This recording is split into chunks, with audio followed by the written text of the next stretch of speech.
We're tired of the rambling. So here's the Dads Talk Soccer, where they actually try to talk about the match. Emphasis on try. It's Cory Smith, Ryan Ballard, and Brent Callahan. It's City Dads. Let's pretend they know ball. Let's talk about soccer. So I said, I don't know, a couple weeks ago that I learned that if we're down by 2, I can stop watching. Mm-hmm. What I learned with the KC game is that if we're up by 2, I cannot stop watching. And I thought maybe I could, because defense is pretty strong at home. Big L. Well, it's a tie. Feels like an L to your point. Big old D. Here's the thing. I think when we left off at the last episode, I said it's been a terrible year, and it can all be erased with a win against your rival at home. And we did great for, 70 minutes? I wouldn't even say we did great, but we had scratched and clawed our way to a lead somehow, miraculously. Cedric Toysher gets credit for that goal off the Thomas Ostrak shoots it bounces off his foot and goes in, and we're up 2-0 at halftime. And this is it. This is going exactly how I think it's going to. We'll get one more dagger in the throat early in the second, and we'll just ride it out. And they bring in Silva to do that, right? That was the first sub in that game. Yeah. I don't know if it was the first sub. I'm pretty positive it was. Silva for does he come in straight? I think it was Silva and Betcher came in. And so you're bringing in 2 offensive players. You're up 2 goals, and then wheels fell off. That is a trend that a lot of people are starting to cite. Is no one is really sure why Klaus doesn't go 90 minutes or can't go 90 minutes or won't go 90 minutes. I don't know what the issue is, but that last 15 to 10 minutes, we are leaking goals. We've given up so many goals, and not the only thing, but the first thing that jumps off the page that keeps happening in those last 10 to 15 minutes is Klaus coming out for a forward. It's almost always a like substitution. It's not like we're pulling a forward on and putting another center back, which would make sense with this team. But it's usually Betcher, another offensive player coming in, and I don't know. Klaus is not a great defender, but I guess he's plays well in reverse. Is what he does play well in reverse. He's back a lot. He comes back. He's back checking. He's got a good transmission on him. This is what you told Brent number 2. Yeah. I do want to be that guy. I don't know why I pretended that I didn't want to be that guy. Toy Kurt, I learned. Apparently. Wait a week. Is it going to change? It was close to Toy Kurt when I watched the recap of Saturday's game. Toy Kurt. There's been a Toy Shart. Yeah. So this is Toy Shirt is how we've been. I don't remember. I want to say it was the Minnesota game. Apparently, he had commented that it's pronounced Toy Kurt. Well, we're going to call him Toy Shirt for the rest of his life. All right. Here's the deal. I'll call you whatever you want to be called. You got to score some goals. This is embarrassing. Yeah. He's something's wrong with him. Why did he have a breakaway and didn't score? The last 2 games, I believe it was what we would call a 1-on-0. Yeah. And just drills it straight into the goalie's chest. Couple of sitters. Huh? Do you know why they're not sitters? Because no applause. Okay. That's an incorrectly used term. Oh. It's not a sitter if you create your own. I don't think a sitter is usually. It's like a one-timer in hockey. Okay. All you got to do is let it bounce off of you into the goal. That's a sitter. Damn. So close. But yeah. I didn't know. I would agree with you. I called it a breakaway. Disappointing, regardless. Right. It's all bad. I'm not. He's the one guy that I look at and go I don't understand how we can keep trotting him out there. He's our leading goal scorer with 3 goals. How close? How close are we? So, watching Colorado, it wasn't painful. We had shots on goal. We had chances. We had possession. It looks like we're really close, but I don't know what I'm looking at. Are we close to being good? No. So I only saw the recap, and I looked at the stats afterwards. I think expected goals for City was just over 1, and expected goals for Minnesota was under 1. Colorado. So that was a boring-ass game. Yes. Okay, that's what I was saying. I was like, well, the recap was great. That was fun. But there's so many statistics. The recap was great. The recap. It was an 8-minute game. That's all you need to see. That's right. Some of us stayed up for 90 minutes went by watching quickly. absolutely nothing. waiting for it to begin, and then watch that garbage until whatever 12:30 at night. The problem is, well, all those statistics will show like a positive trend in possession. Who cares? You didn't do anything with it. It's a lot of passing sideways and backwards. No one's afraid of us with the ball. No one. No. And here's the thing: you've got it's still kind of the same. I don't know if it's injuries. I don't know what it is, but you've still got a segmented team where you have to find a way to get the ball to your offense, right?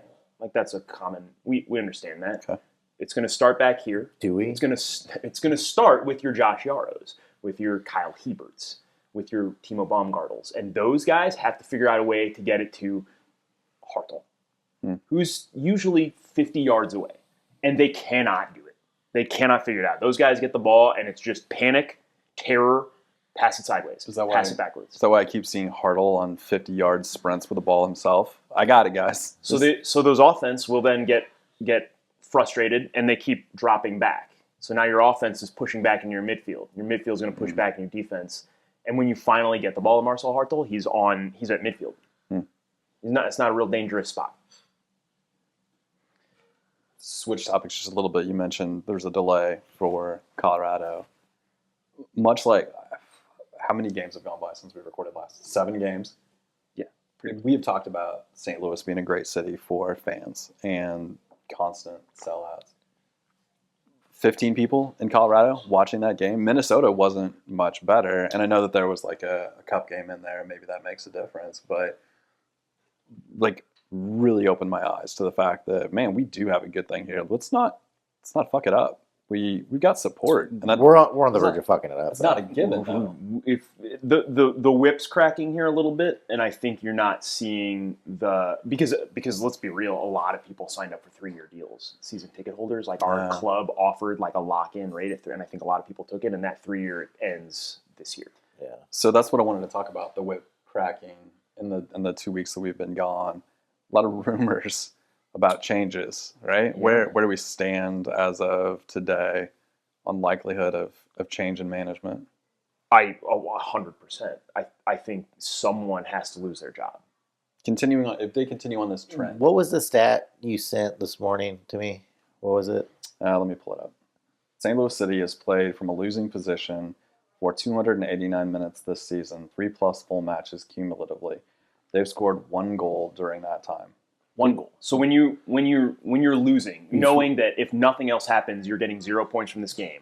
Yeah. And all you should be doing is trying to score and get back in it. You've put together 1 goal in over 3 games.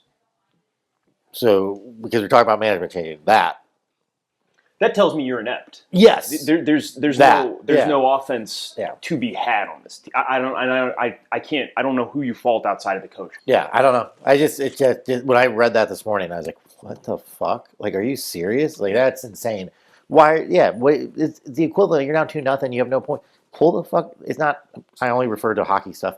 Pull the goalie. Do whatever you can. Put all 11 forwards on. Who cares? Right. It doesn't matter if you lose 3-0 or 1-0. Yeah, you've lost. Go get some goals. I don't know. To an extent, right? Like you're not. You push so much, you're going to give up goals. But yeah, that's if you can't score when you need to score for huge chunks of the match. It's not like we're going down in the 85th minute and not being Minnesota Cup game maybe, but most of those games we're just getting smacked around real early, and we've got no fight, we've got no answer, we've got nothing left, and I keep going back to last year because you had stuff that worked last year, and with the same players. Same players. Yeah. Arguably, you've gotten better. Now you've got Ballard. I know there's injuries.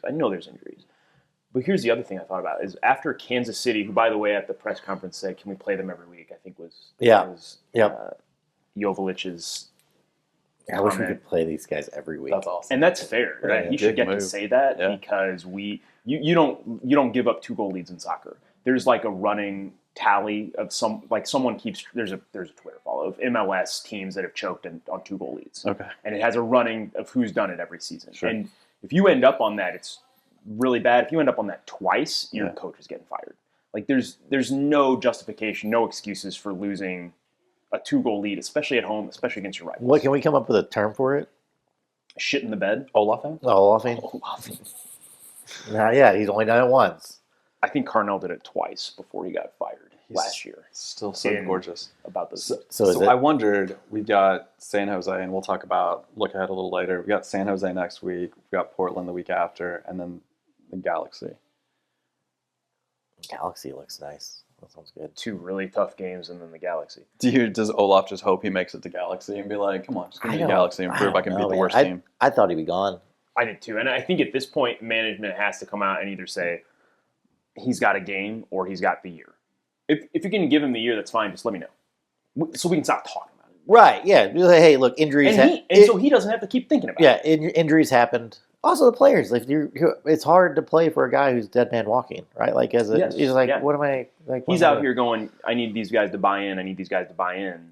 And management's like, well, how much worse are our injuries than around the league? Surely everyone has injuries, right? We are snake bitten for sure. Okay. But yes, this is what where I was going is if you want a good comparable team, it's Kansas City. They're same market, they're same tier. They arguably, I think, have less talent. They've spent less money. First-year head coach after Pete Vermees leaves after 17 years, something crazy. So, don't act like they have any kind of infrastructure set up for this guy. And they're doing better than we are. They're competitive. Yeah. They came to our house and tied us. After we Olaf did. Pulled back 2 goals, right. Yeah. I don't think Olaf's fair. And they have injuries, too. Like, every team has injuries. You 11 games without a win. That's a statistic that says you shouldn't be playing in this league. If you can't find a way to get 3 points from 1 out of 11, you're not playing good team. Not all of those teams are good. You played Minnesota's backups in that Open Cup game, and shit the bed again. So to me, guys, not even halfway through the year, there are no answers for this squad, for this collectively. I think you burn it down. You've got... That's what I'm saying. Just burn it down. Fucking burn it down. It sucks. The fan base is just going to have to deal with this because you're also... I assume Berkey's walking. What does that mean, burn it down? Are you talking about trading talent? Are you talking about... What does that mean? Help me understand. Yeah, I think it means a little of all of that.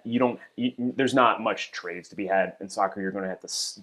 It's literally purchase and selling rights. Contracts. Okay. So you're going to sell...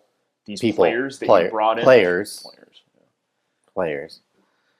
You're going to sell your merchandise. That's uncomfortable. It's not the terminology I would use, but that's what they chose to use. Let's push forward. They're paid handsomely. Yeah. So, but you're going to sell them for much less than you bought them for. Okay. Yeah. This is where the whole... There's a documentary, as a side note, that you guys should watch at some point called Damn United. And it's about Leeds United, English team that dropped, made the Premier League and then ended up dropping 2-3 tiers immediately because they bit off more than they could chew. They had all these salary and financial issues. We are heading for that disaster because we paid all this money for all these players. They're not worth that anymore. They've all depreciated because they're shit. Yeah. Cedric Twishard, I don't know what we bought him for, but he's not scoring goals. We're not going to get the same thing we got. And you can keep him on the team, but he's not doing anything. Yeah. So you need new players. You have a certain amount of roster size. You got to get rid of your old ones. Now you're taking a haircut. You're going to lose all that money. You spend more money to bring in new players. So you're looking at an ownership group that spent over $1 billion to bring a team here, pay the franchise fee, build a new stadium. That shit all adds up. I don't think we're going to be good for a while because I wouldn't expect our owners and management group to go and spend the money they need to. They're not LAFC and they're not Red Bulls, and they don't have this pipeline. It's going to take a minute. We're going to have to develop them through the youth. We're going to have to find guys off the scrap heap to come in and be better than what we currently have. But all of this is going to take a couple years. And you can change it around the MLS real quick. Colorado was garbage 2 years ago, and in about 2 years they'll make the playoffs this year. Miami was dead last, heading for the wooden spoon. Bought that Leo Messi guy, and now they're pretty good. So you can one player can have huge impacts, giant changes. New coaches can do all that too. Leo Messi, real player. Got it. Bam. That's it for this week's episode of The Dads Talk Soccer. Not as bad as I expected. Still bad, but charmingly bad. If you enjoyed this, like and subscribe to the show to get the full episodes where they've been known to lament collared kids, rank their favorite gas stations, play fake trivia, and just Be dads. You can probably find a link somewhere nearby if they haven't botched the release schedule. They're the city dads, they're sorry, and they'll try to do better next time.